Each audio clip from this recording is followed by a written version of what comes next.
ഇറാഖിൽ അഹമ്മദ് അഷ്ഫാഖ് എന്ന് പറഞ്ഞിട്ടുള്ള ഒരു പാവം മനുഷ്യനുണ്ടായിരുന്നു.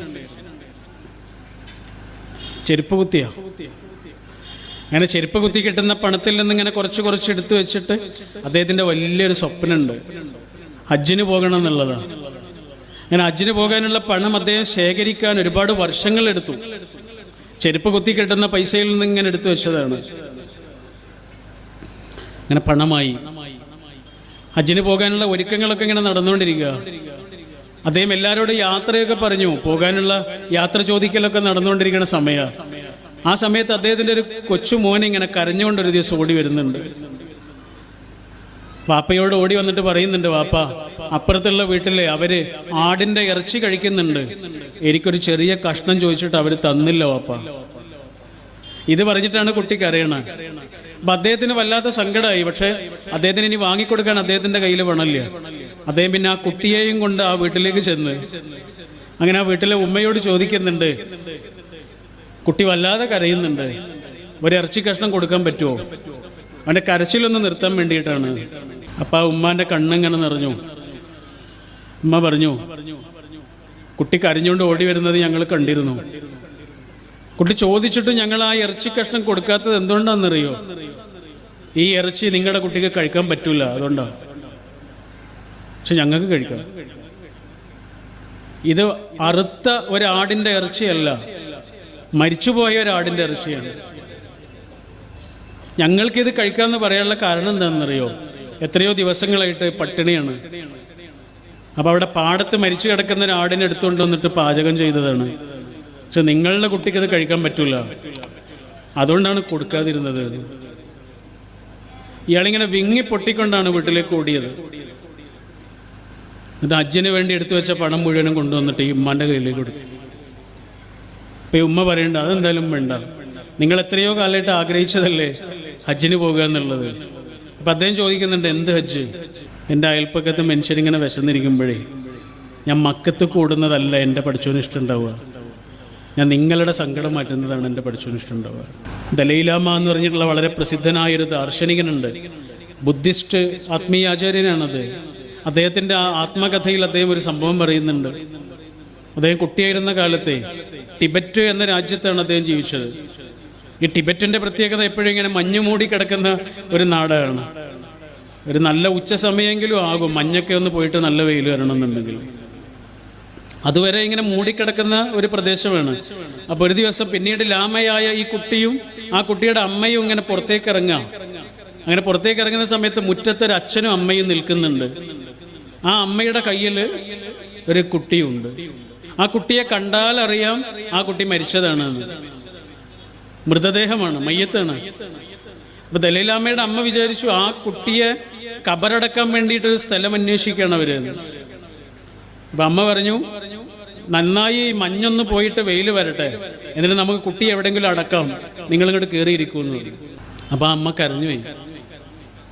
എന്നിട്ട് അമ്മ പറഞ്ഞു, കുട്ടിയെ അടക്കാനുള്ളൊരു സ്ഥലമല്ല അമ്മയെ ഞങ്ങൾ അന്വേഷിക്കുന്നത്. ഭക്ഷണം കഴിച്ചിട്ട് എത്രയോ ദിവസങ്ങളായി, ആരും കാണാത്തൊരു സ്ഥലത്ത് കൊണ്ടുപോയിട്ട് ഈ കുട്ടിയെ വേവിച്ചിട്ട് കഴിച്ചാലോ എന്നാണ് ഞങ്ങൾ ആലോചിക്കുന്നത്. ദലൈലാമക്ക് കള്ളം പറയേണ്ട യാതൊരു കാര്യമല്ല, ഇത് മനുഷ്യൻ്റെ അവസ്ഥയാണ്. അടുത്ത കാലത്ത് മലയാളത്തിൽ ബിരിയാണി എന്ന് പറഞ്ഞിട്ടുള്ളൊരു കഥ വളരെ വ്യാപകമായി വായിക്കപ്പെട്ടൊരു ചെറിയ കഥയാണ്. നമ്മുടെ ഒരു സുഹൃത്ത് എഴുതിയതാണ്, സന്തോഷ് എച്ചിക്കാനം എന്ന് പറഞ്ഞിട്ട്. കഥ ഇങ്ങനെയാണ് കേട്ടോ, കാസർഗോഡ് നടക്കുന്നൊരു സംഭവമായിട്ട് ബന്ധപ്പെട്ടതാണ്. 6000 ആളുകൾ പങ്കെടുത്ത വലിയൊരു വിരുന്നാണ്. ആ വിരുന്നിൽ ധാരാളം ഭക്ഷണം ബാക്കിയായി. അങ്ങനെ ആ ബാക്കിയായ ഭക്ഷണം കുഴിച്ചിടാൻ വേണ്ടിയിട്ട് ഒരു ബീഹാരിയെ വിളിച്ചു, ബംഗാളിയെ വിളിച്ചു നമ്മുടെ ഭാഷയിൽ. അങ്ങനെ ബംഗാളി വന്നിട്ട് വലിയ കുഴിയൊക്കെ ഇങ്ങനെ വെട്ടുന്നുണ്ട്. അദ്ദേഹത്തിന് അറിയില്ല അതെന്തിനുള്ള കുഴിയാണ്. കുറേ സമയം കഴിഞ്ഞപ്പോൾ നല്ല സുഗന്ധം വരുന്നുണ്ട്, ബിരിയാണിയുടെ സുഗന്ധം. അയാൾക്ക് മനസ്സിലായി അത് ബിരിയാണിയുടേതാണ് എന്നും സവിശേഷമായ ഒരു അരി കൊണ്ട് വെച്ചിട്ടുള്ള ബിരിയാണിയാണ് എന്നും അയാൾക്ക് മനസ്സിലായി. ബസ്മതി അരിയാണ്. കാരണം ഈ ബസ്മതി അരിയുമായി ഇയാൾക്കൊരു ബന്ധമുണ്ട്. ഇയാളുടെ ഭാര്യ ഗർഭിണിയായിരിക്കുന്ന സമയത്ത് അവരുടെ ഏറ്റവും വലിയ ആഗ്രഹം ബസ്മതി അരിയിട്ട കുറച്ച് കഞ്ഞി കുടിക്കണം എന്നായിരുന്നു. അങ്ങനെ അദ്ദേഹത്തോട് പറഞ്ഞു. അങ്ങനെ അദ്ദേഹം വാങ്ങിക്കൊടുക്കുകയും ചെയ്തു. പക്ഷെ അവർ കഞ്ഞി കുടിച്ചില്ല. ഇടക്കിടക്ക് ഓരോന്നിങ്ങനെ കുറിക്കുക മാത്രം ചെയ്ത് തീർന്നു പോകുമെന്ന് വിചാരിച്ചിട്ടേ അവർക്കൊരു മോളുണ്ടായി. ആ മോൾക്ക് അവര് വിളിച്ച പേര് ബസ്മതി എന്നായിരുന്നു. ഇതൊക്കെ ആലോചിച്ചുകൊണ്ട് അദ്ദേഹം ഇങ്ങനെ ഇരിക്കുന്ന സമയത്താണ് വലിയ ചെമ്പുകൾ ഇങ്ങനെ വരുന്നത്. ധാരാളം ഭക്ഷണങ്ങൾ അതിൽ ബാക്കിയുണ്ട്. ആ ബാക്കിയുള്ള ഭക്ഷണം കുഴിയിലേക്ക് തട്ടാൻ പറഞ്ഞു. അയാൾ തട്ടി. കുഴി പെട്ടെന്ന് നിറഞ്ഞുപോയി. ആ മനുഷ്യനോട് ഇങ്ങനെ ചവിട്ടി താഴ്ത്താൻ പറഞ്ഞു. അയാൾക്ക് ചവിട്ടി താഴ്ത്താൻ പറ്റുന്നില്ല. അയാളിങ്ങനെ വിങ്ങി പൊട്ടുകയാണ്. ആ സമയത്ത് അടുത്തുള്ള ആരോ ചോദിച്ചു, നിങ്ങളുടെ പേരെന്താ? ഗോപാൽ യാദവ്. നിങ്ങളുടെ വീട് എവിടാ? ബീഹാറില്. വീട്ടിൽ ആരൊക്കെ ഉള്ളത്? ഭാര്യയും മോളും. മോളെന്താ പഠിക്കുന്ന കുട്ടിയാണോ? അല്ല. പിന്നെയോ? അവള് മരിച്ചുപോയി. എങ്ങനെ? പട്ടിണി കൊണ്ട്, വിശന്നുകൊണ്ട് മരിച്ചുപോയ മകളുടെ മുഖം അത്രമേൽ മനസ്സിൽ തെളിയുന്ന ഒരച്ഛന് എങ്ങനെയാണ് ആ ഭക്ഷണം തവിട്ടി തട്ടാൻ പറ്റുക? ഈ ഗോപാൽ യാദവിനെ കാണാനേ ബീഹാർ വരെ ഒന്നും പോണ്ട, നമ്മുടെ അയൽപ്പക്കങ്ങളിലുണ്ടാവും. നിസ്കരിക്കുന്നവർക്കാണ് സ്വർഗം എന്ന് പറഞ്ഞ അതേ ഖുർആനിലാണ് നിസ്കരിക്കുന്നവർക്കാണ് നാശം എന്ന പ്രയോഗമുള്ളത്. വൈലുല്ലിൽ മുസല്ലീൻ എന്നൊരു വാക്കുണ്ട് ഖുർആനിൽ. അതിൻ്റെ അർത്ഥതാണ് നിസ്കരിക്കുന്നവർക്കാണ് നാശം. എന്തുകൊണ്ടാണ് അവർക്ക് നാശം ആകാനുള്ള കാരണം? എല്ലാ നിസ്കരിക്കാർക്കുമാണോ? അല്ല. അവർ നിസ്കരിക്കുന്നുണ്ട് ചില ആളുകൾ. പക്ഷെ ആ നിസ്കാരത്തിൻ്റെതായ ചില നന്മകൾ കൂടി വേണമായിരുന്നു. അതവരുടെ ജീവിതത്തിലില്ല. അതുകൊണ്ട് അവർക്ക് ആ നിസ്കാരങ്ങൾ കൊണ്ട് പ്രത്യേകിച്ച് കാര്യം ഉണ്ടാവില്ല കേട്ടോ. നിസ്കരിക്കാൻ വേണ്ടി കൃത്യമായി പോയ ആളുകളാണ്. അങ്ങനെ പോകുന്ന വഴിവക്കില എത്രയോ അയാൾ കാണാൻ ശ്രമിക്കാത്ത ആളുകളുണ്ട്. ഒരു ഓണം വരുമ്പോൾ, ഒരു വിഷു വരുമ്പോൾ, ഒരു പെരുന്നാൾ വരുമ്പോൾ, ഒരു നോമ്പ് വരുമ്പോൾ, ഒരു ജൂൺ മാസം വരുമ്പോൾ മക്കൾക്ക് നല്ല ഭക്ഷണം വാങ്ങിക്കൊടുക്കാൻ കഴിയാതെ, വസ്ത്രം വാങ്ങിക്കൊടുക്കാൻ കഴിയാതെ കൈമലർത്തുന്ന അമ്മമാരും ഉമ്മമാരും ഉണ്ട്. ഇയാളതൊന്നും അറിഞ്ഞിട്ടില്ല. നമ്മുടെ കണ്ണുണ്ടേ ഇങ്ങനെ കാണാൻ പറ്റുന്ന മനുഷ്യനെ സ്നേഹിക്കാതെ, നമ്മുടെ കണ്ണുണ്ടേ ഇങ്ങനെ കാണാൻ പറ്റാത്ത പഠിച്ചവനെ സ്നേഹിക്കാൻ കഴിയില്ല. അതാണ് ആ പറഞ്ഞതിൻ്റെ അർത്ഥം. ചുരുക്കതാണത്. അവിടെ മനുഷ്യൻ നമ്മുടെ കണ്ണുകൊണ്ട് ഇങ്ങനെ കാണാൻ പറ്റുന്നൊരു മനുഷ്യനുണ്ടല്ലോ. ഈ മനുഷ്യനെ സ്നേഹിക്കാതെ, ഈ മനുഷ്യന് വേണ്ടി എന്തെങ്കിലും ചെയ്യാതെ, ഈ മനുഷ്യനെ ഉൾക്കൊള്ളാതെ, കണ്ണുകൊണ്ട് കാണാൻ പറ്റാത്തൊരു പഠിച്ചവൻ്റെ സ്നേഹം ഒരാൾക്ക് കിട്ടൂല. അതാണ് പറഞ്ഞതിൻ്റെ അർത്ഥം. മനുഷ്യന് വേണ്ടി എന്തെങ്കിലും ചെയ്യാന്നുള്ളതാണ്. ഒരു മനുഷ്യൻ്റെ ആയുസ് കൊണ്ട്, ഈ ജന്മം കൊണ്ട് ഒരു മനുഷ്യനിങ്ങനെ ബാക്കിയാക്കുന്നുണ്ട്. അങ്ങനെ തന്നെ ഒരു നബിവചനമുണ്ട് കേട്ടോ. പഠിച്ചവൻ ഏറ്റവും ഇഷ്ടപ്പെട്ട ആളുകളെ കുറിച്ച് പറയാം. അതാരാണെന്നറിയോ? പഠിച്ചവന്റെ കുടുംബക്കാർക്ക് വേണ്ടി എന്തെങ്കിലും ചെയ്യുന്ന ആളുകളാണ്. എന്നിട്ട് ആരാണ് പഠിച്ചവന്റെ കുടുംബക്കാരെന്ന് പറയുന്നുണ്ട്? അതെന്താണെന്നറിയോ? അൽ ഖൽഖു അയാലുല്ലാഹ് എന്നാണ് പ്രയോഗം. എന്താണെന്നറിയോ? എല്ലാവരും അള്ളാന്റെ കുടുംബക്കാരാണ്. ചെറിയ വാക്കാണോ അതൊക്കെ? അൽ ഖൽഖു എന്ന് പറഞ്ഞാൽ എല്ലാ സൃഷ്ടികളും ഇങ്ങനെ അരിച്ചരിച്ചു പോകുന്നൊരു ഉറുമ്പ് പോലും ഉണ്ടാവും അതിൽ കേട്ടോ. അതുപോലെ അള്ളാന്റെ കുടുംബക്കാരാണ്, പഠിച്ചോന്റെ കുടുംബക്കാരാണ്.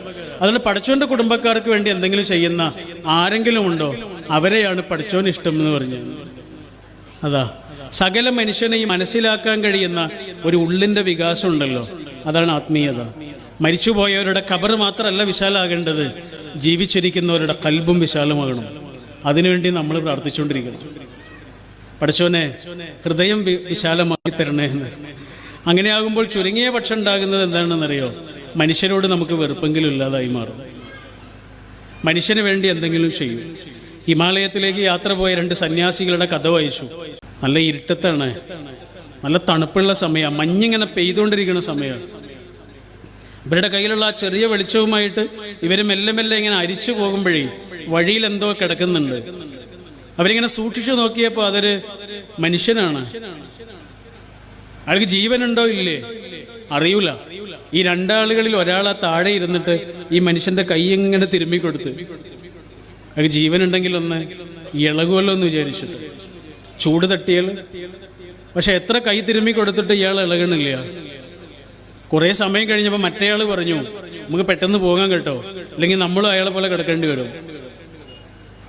പക്ഷെ ഇയാൾ അവിടെ നിന്ന് എഴുന്നേൽക്കുന്നില്ല. ഇയാൾ പിന്നെയും കൈ തിരുമ്മി കൊടുത്തോണ്ടിരിക്കുക. അപ്പൊ ആ മറ്റേ ആളുണ്ടല്ലോ, അയാൾ ഓടിപ്പോയി, പേടിച്ചിട്ട് ഓടിപ്പോയി. കുറെ സമയം കഴിഞ്ഞിട്ട് ഇയാളെന്ന് അനങ്ങുക പോലും ചെയ്യുന്നില്ല.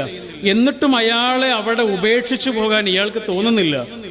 ഇയാൾ ആ മനുഷ്യനെ ഇങ്ങനെ കോരിയെടുത്തിട്ട് തോളിലിട്ടിട്ട് നടന്നു പോവുക.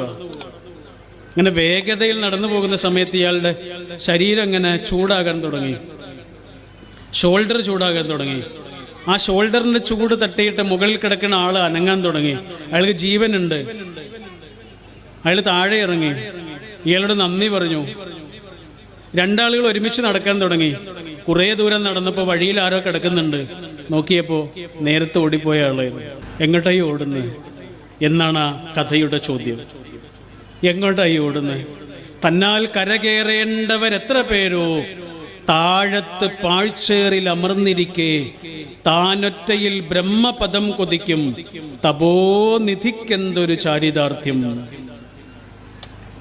നമ്മൾ നേരത്തെ പറഞ്ഞില്ലേ, നിസ്കാരം എന്ന് പറയുന്നത് ഇസ്ലാമിൽ ഏറ്റവും പ്രാധാന്യമുള്ള കാര്യമാണ് അല്ലേ? പക്ഷെ ആ നിസ്കാരത്തിന് വേണ്ടതുപോലെ റിഡക്ഷൻ പറയുന്നുണ്ട്. ഇപ്പൊ നിന്ന് നിസ്കരിക്കുക എന്നുള്ളതാണ് ശരിയായ അതിന്റെ രൂപം. എന്നാൽ ഒരാൾക്ക് നിന്ന് നിസ്കരിക്കാൻ പറ്റിയിട്ടില്ലെങ്കിലോ അയാൾ ഇരുന്നിട്ട് നിസ്കരിച്ചാൽ മതി. ഒരാൾക്ക് ഇരുന്നിട്ട് നിസ്കരിക്കാൻ കഴിയില്ലെങ്കിലോ അയാൾ കിടന്നിട്ട് നിസ്കരിച്ചാൽ മതി. കിടന്നിട്ട് ഒരാൾക്ക് നിസ്കരിക്കാൻ കഴിയില്ലെങ്കിലോ അയാൾ മനസ്സുകൊണ്ട് ഇങ്ങനെ നിസ്കരിച്ചാൽ മതി. വേണ്ടതുപോലെ ഇളവുകൾ പറഞ്ഞു തരുന്നുണ്ട്. എവിടെയൊക്കെയാണോ നിയമങ്ങൾ പറയണം അവിടെയൊക്കെ അതിനാവശ്യമായ ഇളവുകൾ പറയും. എന്നാലോ കള്ളം പറയുന്നതിന് ഇളവില്ല. ഒരാളെ പറ്റിക്കുന്നതിന് ഇളവുണ്ടോ? ഇല്ല. ഒരാളെ വെറുക്കുന്നതിന് ഇളവുണ്ടോ? ഇല്ല. ഒരാളെ കുറ്റം പറയുന്നതിന് ഇളവുണ്ടോ? ഇല്ല. ഒരാളെ ചതിക്കുന്നതിന് ഇളവുണ്ടോ? ഇല്ല. അതിന് ഇളവ് തരില്ല. നിസ്കരിക്കേണ്ടത് എങ്ങനെയാണ് എന്ന് പറയാൻ ഒരൊറ്റ ആയത്തില്ല. എന്നാൽ സക്കാത്ത് എങ്ങനെയാണ് കൊടുക്കേണ്ടതെന്ന് പറയാൻ കൃത്യമായി പറഞ്ഞു തന്നിട്ടുണ്ട്. ഇതിൻ്റെയൊക്കെ കാര്യം എന്താണെന്നറിയോ നിങ്ങള്? മനുഷ്യനാണ് പ്രധാനം. കർമ്മങ്ങൾക്ക് വില കൽപ്പിക്കുകയും ഒക്കെ ചെയ്യുക എന്നുള്ള വലിയൊരു മാനവികതാബോധമാണ് യഥാർത്ഥത്തിൽ മതം സമ്മാനിക്കുന്നത്. അവനവൻ്റെ ഉള്ളിൻ്റെ ഒരു വികാസത്തിന് വേണ്ടിയിട്ടാണ് മതം പിന്നെയും പറഞ്ഞുകൊണ്ട് നമുക്ക് മാർഗദർശനം തന്നുകൊണ്ടിരിക്കുന്നത്. സംസ്കാരം എന്നുള്ള വാക്ക് തന്നെ മതത്തിൻ്റെ മൗലികമായ സത്തയുമായി ബന്ധപ്പെട്ട ഒന്നാണ്. കൾച്ചർ എന്ന് പറയുന്നത്, വാല്യൂസ്. അതിൽ യാതൊരു തരത്തിലുള്ള വിട്ടുവീഴ്ചയും അനുവദിക്കില്ല. മനുഷ്യനെ വെറുക്കാൻ പാടില്ല എന്ന് പറയുന്നത്, മനുഷ്യനെ ഏതെങ്കിലും തരത്തിൽ അപവാദങ്ങൾ മനുഷ്യനെ കുറിച്ച് പറയാൻ പാടില്ല എന്ന് പറയുന്നത്, മനുഷ്യനെ കുറിച്ചുള്ള തെറ്റായ പ്രചാരണങ്ങൾ പാടില്ല എന്ന് പറയണൊക്കെ അതുകൊണ്ട് മനുഷ്യന്റെ ഭാഗത്തുനിന്ന് ഇങ്ങനെ മനുഷ്യനെ കാണാൻ വേണ്ടിയിട്ട്. നബി തിരുമേനിക്ക് സാധാരണ ഇങ്ങനെ ഓരോ സമ്മാനങ്ങൾ കൊണ്ടുവന്ന് കൊടുക്കുന്ന ഒരാളുണ്ടായിരുന്നു. എന്തെങ്കിലും വിശേഷ വിഭവങ്ങളൊക്കെ കിട്ടിയാൽ അതേ നബിക്ക് കൊണ്ടുവന്ന് കൊടുക്കും. ഒരു ദിവസം കൊണ്ടുവന്ന് കൊടുത്തത് മുന്തിരിയായിരുന്നു. കിട്ടിയ പാടെ നബി അതെടുത്ത് കഴിച്ചു. അടുത്ത് കുറേ ആളുകളുണ്ട്, അവർക്കൊന്നും കൊടുത്തില്ല. സാധാരണ എന്ത് കിട്ടിയാലും ഇങ്ങനെ അടുത്തുള്ള ആളുകളൊക്കെ വീതിക്കാറുണ്ട്. പക്ഷെ ഈ മുന്തിരി ആർക്കും കൊടുത്തില്ല. ആ മനുഷ്യൻ സന്തോഷത്തോടെ അവിടെ നിന്ന് പോയി. അപ്പൊ സ്വഹാബികൾ നബിയോട് ചോദിക്കുന്നുണ്ട്, അദ്ദേഹം പോയി കഴിഞ്ഞതിന് ശേഷം, പ്രവാചകരെ, ഞങ്ങൾ നന്നായിട്ട് ആഗ്രഹിച്ചിരുന്നു, ഞങ്ങൾക്കൊന്നും തന്നില്ല. ഒരു മുന്തിരിയെങ്കിലും കിട്ടിയെങ്കിൽ എന്ന് ഞങ്ങൾ നല്ലോണം ആഗ്രഹിച്ചു, പക്ഷെ ഞങ്ങൾക്ക് തന്നില്ലല്ലോ. അപ്പൊ നബി തിരുമേനി അവരോട് പറയാണ്, എടാ നിങ്ങൾക്ക് തരാത്ത എന്തുകൊണ്ടാണെന്നറിയോ? ഇത് നല്ല പുളിയാണ്, ഞാൻ കഷ്ടപ്പെട്ട് കഴിച്ചതാണ്. നിങ്ങൾക്കെങ്ങാനും ഞാൻ ആ സമയത്ത് തന്നിരുന്നെങ്കിൽ നിങ്ങൾ അദ്ദേഹത്തിന്റെ മുന്നിൽ വെച്ചിട്ട് പറയും അത് പുളിയാണെന്ന്. അത് ആ മനുഷ്യന് സങ്കടാവൂലേ എന്നാണ് ചോദ്യം. ആ മനുഷ്യനത് സങ്കടാവൂലേ എന്ന്, ആ മനുഷ്യനത് സങ്കടാവൂലേ എന്നുള്ളൊരൊറ്റ ചിന്ത നമ്മുടെ മനസ്സിലുണ്ടായിരുന്നെങ്കിൽ എത്ര ആളുകളെ അവരുടെ ഹൃദയവേദനകളിൽ നിന്ന് നമുക്ക് രക്ഷപ്പെടുത്താമായിരുന്നു അല്ലേ? എത്ര കമന്റുകളിൽ നിന്ന് നമുക്ക് പിൻവാങ്ങാമായിരുന്നു. എത്രയധികം ഷെയർ ബട്ടൺ നെക്കാതെ നമ്മൾക്ക് പിൻവാങ്ങാമായിരുന്നു. അതൊക്കെ സങ്കടമല്ലേ? വേണ്ട. ഇതെന്താണെന്നറിയോ നിങ്ങൾ? ഒരു മനുഷ്യനെ ആ മനുഷ്യന്റെ ഭാഗത്തു നിന്ന് കാണാൻ ശ്രമിക്കുമ്പോഴാണ് അപ്പോഴേ അത് പറ്റുള്ളൂ, അല്ലെങ്കിൽ അത് പറ്റില്ല. ഈ അവനവനിൽ നിന്ന് അപരനിലേക്ക് വളരാൻ കഴിയുന്ന ഒരു വളർച്ചയാണ് ഏറ്റവും വലിയ വളർച്ച എന്ന് പറയുന്നത്. റീൽ കെ എന്ന് പറഞ്ഞിട്ടുള്ള ഒരു ദാർശനികൻ പറയുന്നുണ്ട്, ലോകം മുഴുവനും ചുറ്റിക്കറങ്ങുന്നതിനേക്കാൾ പ്രധാനമാണ് ഒരാൾ അവനവനിലേക്ക് ഒരിഞ്ചെങ്കിലും ഇറങ്ങുന്നത്. അവനവന്റെ കേടുകളെ തന്നെ പിന്നെയും പരിശോധിക്കുകയും അവനവന്റെ തിന്മകളോട് നിരന്തരമായി കലഹിക്കുകയും ചെയ്യുന്ന ഒരു ഉൾവിചാരമാണ് യഥാർത്ഥത്തിൽ ഒരാത്മീയ മനുഷ്യന്റെ അകത്ത് സംഭവിക്കേണ്ടത്. അപ്പൊ നമുക്ക് എല്ലാ മനുഷ്യനെ അക്കമഡേറ്റ് ചെയ്യാൻ പറ്റും, എല്ലാതരം മനുഷ്യരെ ഉൾക്കൊള്ളാൻ പറ്റും. അല്ലെങ്കിൽ നമുക്ക് ആരും ഉൾക്കൊള്ളാൻ പറ്റില്ല. നമ്മളിങ്ങനെ പുറത്താക്കുന്നതിനെ കുറിച്ചാണ് ചിന്തിക്കുക. മനുഷ്യരെ ഇങ്ങനെ അകറ്റുന്നതിനെ കുറിച്ചാണ് ചിന്തിക്കുക. അതുകൊണ്ട് ജാതിയും അതൊക്കെ അവിടെ നിൽക്കട്ടെ. നമുക്ക് മനുഷ്യനെ ഒന്നുകൂടി ഇങ്ങനെ ആഴത്തിൽ അറിയാനും സ്നേഹിക്കാനുമുള്ള ഇടങ്ങൾ പെരുകണം. സ്നേഹത്തിൻ്റെ സംഭാഷണങ്ങളും സ്നേഹത്തിൻ്റെ വാക്കുകളും നിരന്തരമായി പ്രചരിക്കപ്പെടണം. അതിനുള്ള എല്ലാ ഇടങ്ങളെയും പ്രോത്സാഹിപ്പിക്കണം. എല്ലാ മതിലുകളും ഇല്ലാതെയാകണം. പാലങ്ങൾ നിരന്തരമായി പണി കഴിപ്പിക്കുകയും വേണം. മനുഷ്യനിൽ നിന്ന് മറ്റൊരു മനുഷ്യനിലേക്ക് സഞ്ചരിക്കാനുള്ള വഴികളെക്കുറിച്ച് നമ്മൾ നിരന്തരമായി അന്വേഷിക്കുകയും വേണം. വെറുപ്പിൻ്റെ കഥകൾ നമുക്ക് വേണ്ട, തെറ്റിദ്ധാരണകളും വേണ്ട. ഞാൻ ഈ അടുത്തൊരു കഥ വായിച്ചു. മലയാളത്തിൽ വളരെ കുറച്ച് കഥകൾ മാത്രം എഴുതിയിട്ടുള്ള ഒരു എഴുത്തുകാരനുണ്ട്. അദ്ദേഹത്തിൻ്റെ പേര് എം സുകുമാരൻ എന്നാണ്. അദ്ദേഹം 1962 19ാമത്തെ വയസ്സിൽ എഴുതിയ കഥയാണ് മഴത്തുള്ളികൾ. ആ കഥ ഇങ്ങനെയാണ്. ക്ഷയരോഗം ബാധിച്ചു കിടക്കുന്നൊരു പെൺകുട്ടിയാണ്. അവള് ഇങ്ങനെ കിടക്കുന്ന സമയത്ത് അവൾ ചിന്തിക്കുന്ന കാര്യങ്ങളാണ് ഈ കഥ മുഴുവനും. ക്ഷയരോഗം കാരണം അവളുടെ സൗന്ദര്യമൊക്കെ ഇല്ലാതായി പോയിട്ടുണ്ട്. ശരീരമൊക്കെ ആകെ ശുഷ്കിച്ചു പോയിട്ടുണ്ട്.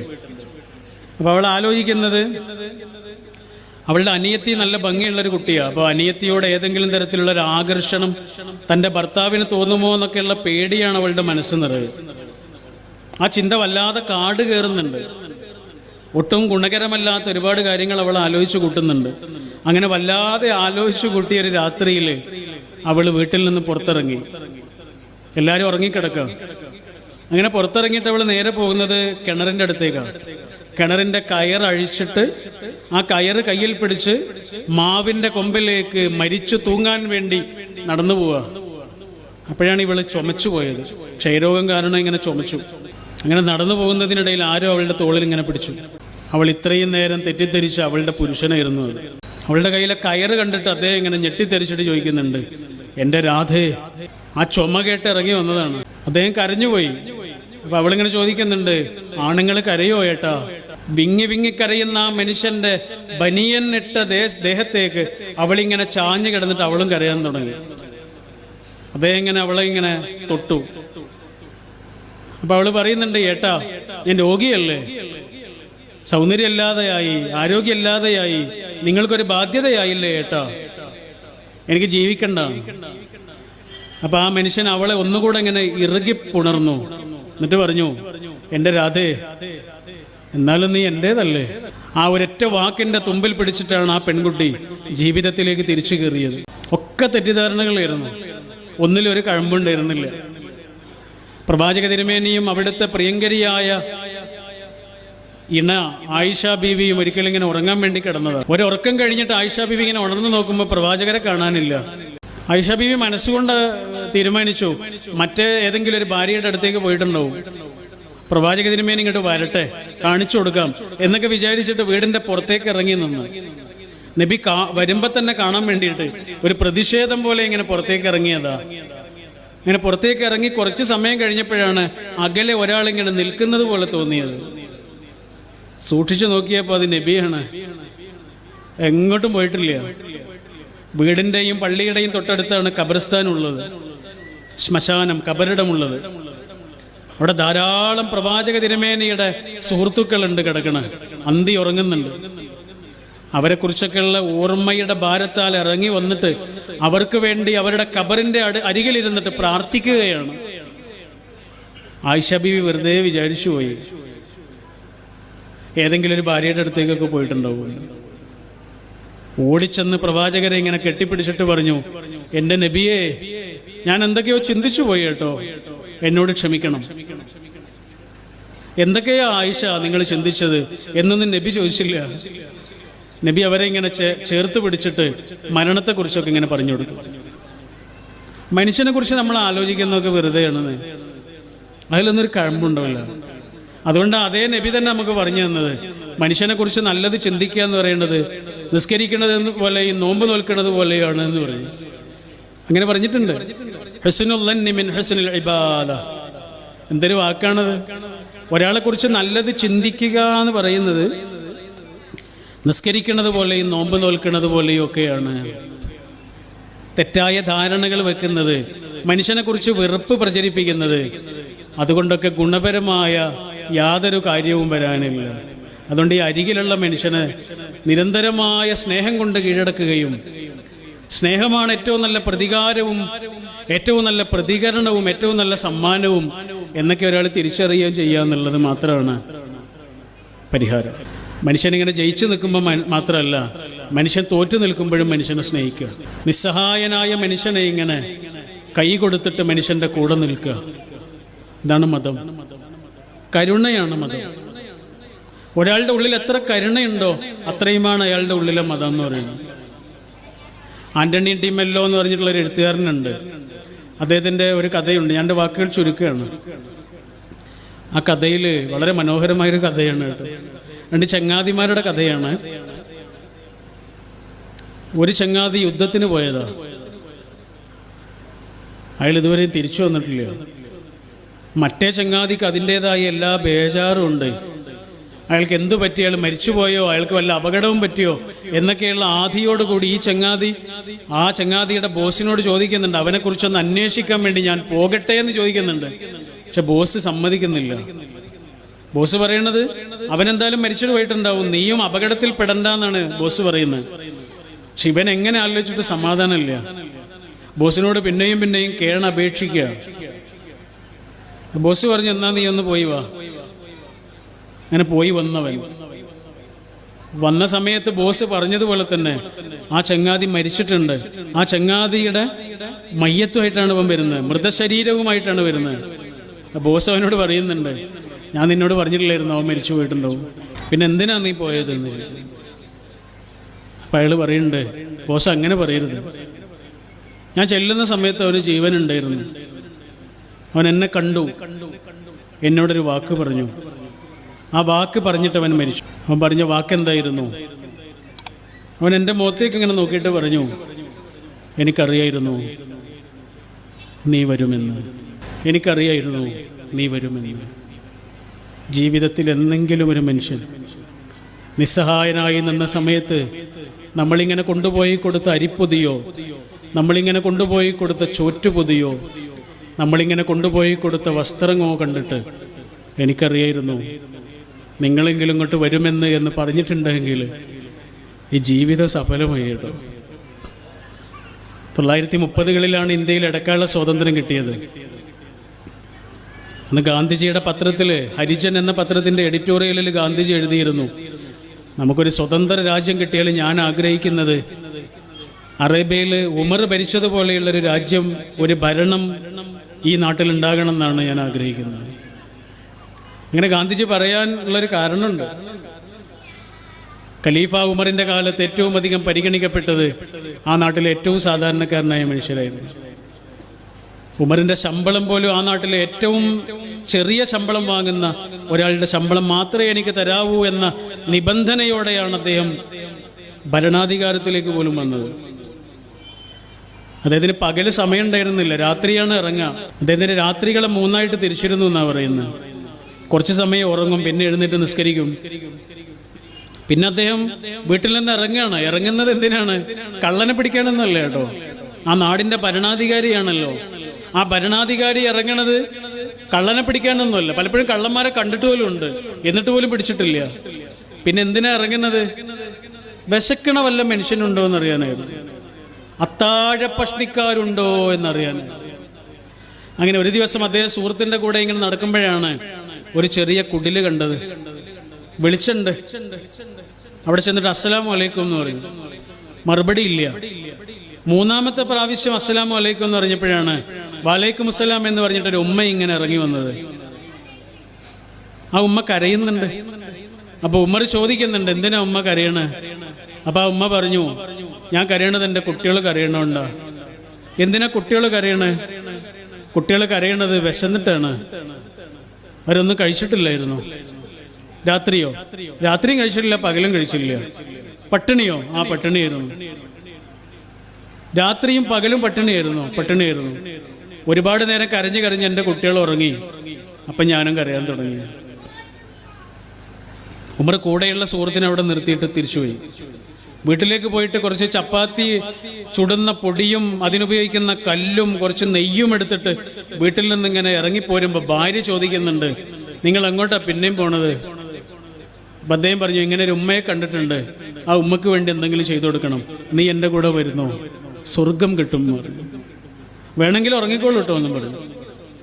പക്ഷെ ഉറങ്ങിയില്ല. പ്രിയപ്പെട്ടവൻ്റെ കൂടെ ഇറങ്ങി. രണ്ടാളും ആ ഉമ്മയുടെ വീട്ടിലെത്തി. ഉമ്മയോട് പറഞ്ഞു, കുറച്ചു നേരം അടുക്കളയിൽ നിന്നൊന്ന് മാറി നിൽക്കുമോ. അവർ മാറി നിന്നു. ആ നാടിൻ്റെ ഭരണാധികാരിയും ഭരണാധികാരിയുടെ പ്രിയപ്പെട്ടവളും അടുക്കളയിലേക്ക് കയറിയിട്ട് ചപ്പാത്തി ചുട്ട് നെയ്യ് പുരട്ടി ആ പാവ ഉമ്മയ്ക്കും മക്കൾക്കും വിളമ്പിക്കൊടുത്ത് അവരത് ആർത്തിയുടെ ആനന്ദത്തോടെ കഴിക്കുന്നത് കണ്ട് ആ വീട്ടിൽ നിന്നിങ്ങനെ ഇറങ്ങിപ്പോരുമ്പോൾ ഖലീഫ ഉമർ ആ ഉമ്മയോട് പറയാണ്, ഉമ്മ, ഞാനീ ചെയ്തു തന്ന കാര്യമുണ്ടല്ലോ, നിങ്ങൾ ഒരാളോടും പറയരുത്, എനിക്കത് ഇഷ്ടമല്ല എന്ന്. രണ്ടാമതായി പറഞ്ഞു, ഞാനീ ചെയ്തു തന്ന കാര്യമുണ്ടല്ലോ, അത് നിങ്ങൾ ഒരാളോടെങ്കിലും പറയണം. അതാരോടാണെന്നറിയോ? പടച്ചോനോട്. ഞാൻ ഒരുപാട് തെറ്റുകൾ ചെയ്ത ഒരാളാണ് ഞാൻ. അതുകൊണ്ട് എനിക്ക് വേണ്ടി ഉമ്മ പടച്ചോനോട് പ്രാർത്ഥിക്കണം, വേറൊന്നും ചെയ്തു തരണ്ടെന്ന്. അപ്പം ആ ഉമ്മ പറയാണ്, നിങ്ങളെപ്പോലെയുള്ള ആളുകളാണ് ഈ നാട് ഭരിക്കേണ്ടത്. നാട് ഭരിക്കുന്ന ആള് തന്നെയാണ് ആ പാതിരാവിൽ കയറി വന്ന് ചപ്പാത്തി ചുട്ട് ആ പാവം കുടിലിലെ വിശപ്പ് മാറ്റിയത് എന്ന് ആ ഉമ്മ അപ്പോഴും അറിഞ്ഞിട്ടില്ല. ആ വീട്ടിൽ നിന്നിങ്ങനെ ഇറങ്ങി വരുന്ന ആ വലിയ മനുഷ്യനെ മനസ്സിലൊരു നിമിഷം ഒന്ന് ആലോചിച്ച് നോക്കൂ. അതാണ് ആത്മീയ മനുഷ്യൻ. അതാണ് നേരത്തെ നമ്മൾ പറഞ്ഞത്, നമ്മളുണ്ടാക്കുന്ന ഒച്ചപ്പാടിൻ്റെ ഒന്നും പേരുള്ളത് സൗമ്യതയുടെ പേരാണ്. ഒരു മനുഷ്യൻ്റെ മുഖത്തുണ്ടാകുന്ന പുഞ്ചിരിയുടെ പേരാണ്. മറ്റൊരു മനുഷ്യൻ്റെ ഹൃദയവേദനകളെ ഇങ്ങനെ അറിയാൻ കഴിയുന്നതിൻ്റെ പേരാണ്. നിങ്ങളുടെ തൊട്ടടുത്ത നാട്ടുകാരനായ ഒരു കവിയുടെ ചെറിയൊരു കവിത വായിച്ചുകൊണ്ട് ഞാൻ എൻ്റെ വാക്കുകൾ സംഗ്രഹിക്കുകയാണ്. ഒരു കുടയിൽ ഒരാൾക്ക് കൂടി ഇടം കൊടുത്താൽ, ഒരു കുടയിൽ ഒരാൾക്ക് കൂടി ഇടം കൊടുത്താൽ മഴ ഒരു സംഗീതമാകും. ഒരു തണലിൽ ഒരാൾക്ക് കൂടി നിൽക്കാമെങ്കിൽ വെയിൽ നിലാവാകും.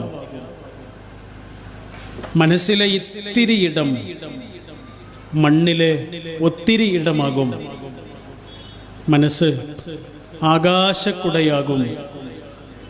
നക്ഷത്രങ്ങൾ നമുക്കുമേൽ പ്രകാശം ചൊരിയും. തൊട്ടടുത്തുള്ള മനുഷ്യനെ ഇങ്ങനെ, കൂടെ ജീവിക്കുന്ന മനുഷ്യനെ ഇങ്ങനെ, എന്നും കാണുന്ന മനുഷ്യനെ ഇങ്ങനെ ചേർത്ത് പിടിച്ചിട്ട് ആ മൂർധാവിൽ ഉമ്മ വെച്ചിട്ട് പറയണം, I value U, I love you എന്ന് മാത്രമല്ല, ഐ വാല്യൂ യു. എനിക്ക് നിങ്ങൾ പ്രിയപ്പെട്ട ഒരാൾ മാത്രമല്ല, എനിക്ക് നിങ്ങൾ വിലപ്പെട്ട ഒരാളുമാണ്. ഒരു പ്രളയം നമുക്ക് പഠിപ്പിച്ചു തന്ന ഏറ്റവും വലിയ പാഠതാണ് അല്ലേ? തൊട്ടടുത്തുള്ള മനുഷ്യൻ്റെ വിലയാണ്. അയൽപ്പക്കത്ത് മൂന്നാളുകൾ വെള്ളത്തിൽ മുങ്ങി മരിച്ചു കിടക്കുന്നുണ്ട് എന്ന് പറഞ്ഞ് കരഞ്ഞ മനുഷ്യനെ നമ്മൾ കണ്ടത് ഒരു പ്രളയകാലത്താണ്. അന്യർക്ക് പ്രവേശനമില്ല എന്ന് നമ്മൾ എഴുതി വെച്ച എല്ലാ ബോർഡുകളും പ്രളയം വന്നു കൊണ്ടുപോയി. എന്നിട്ട് നമ്മളോട് പറഞ്ഞു, അന്യരായിട്ട് ആരുമില്ല. വീടിനും ആരാധനാലയങ്ങൾക്കും ശ്മശാനങ്ങൾക്കുമിടയിൽ പോലും മതിലുകൾ ഉണ്ടാക്കി വെക്കുന്ന ആളുകളാണ്.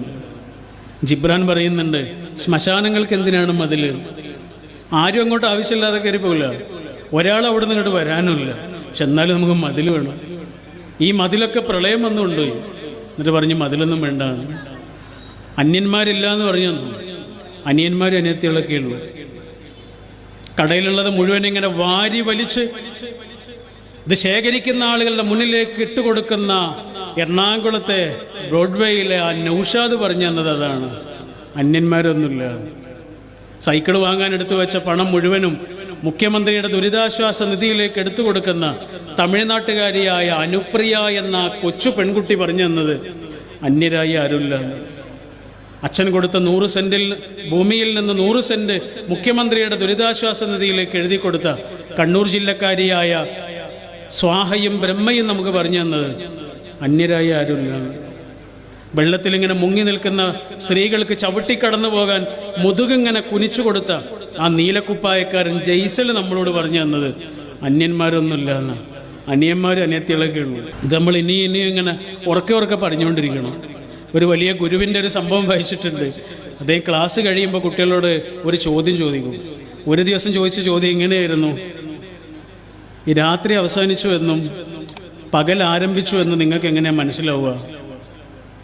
ചെറിയ ചോദ്യമാണ്. കുട്ടികൾ പറഞ്ഞു, സാറേ ഞങ്ങൾ പുറത്തേക്ക് നോക്കുമ്പോൾ പുറത്ത് കാണുന്നത് ഒരു മരമാണോ മനുഷ്യനാണോ എന്ന് തിരിച്ചറിയാൻ പറ്റിയാൽ ഞങ്ങൾക്ക് മനസ്സിലായി നേരം വെളുത്തു. അപ്പം മാഷ് പറഞ്ഞു ഉത്തരം തെറ്റാണ്. വേറൊരു കുട്ടി പറഞ്ഞു, സാറേ ഞങ്ങൾ പുറത്തേക്ക് നോക്കുമ്പോഴേ കാണുന്ന ഒരു മരം അതൊരു മാവാണോ പ്ലാവാണോ എന്ന് ഞങ്ങൾക്ക് മനസ്സിലായല്ലേ. അപ്പം ഞങ്ങൾക്ക് മനസ്സിലായി നേരം വെളുത്തു. അപ്പോഴും ഗുരു പറഞ്ഞു ഉത്തരം തെറ്റാണ്. പിന്നെന്താണ് ശരി ഉത്തരം?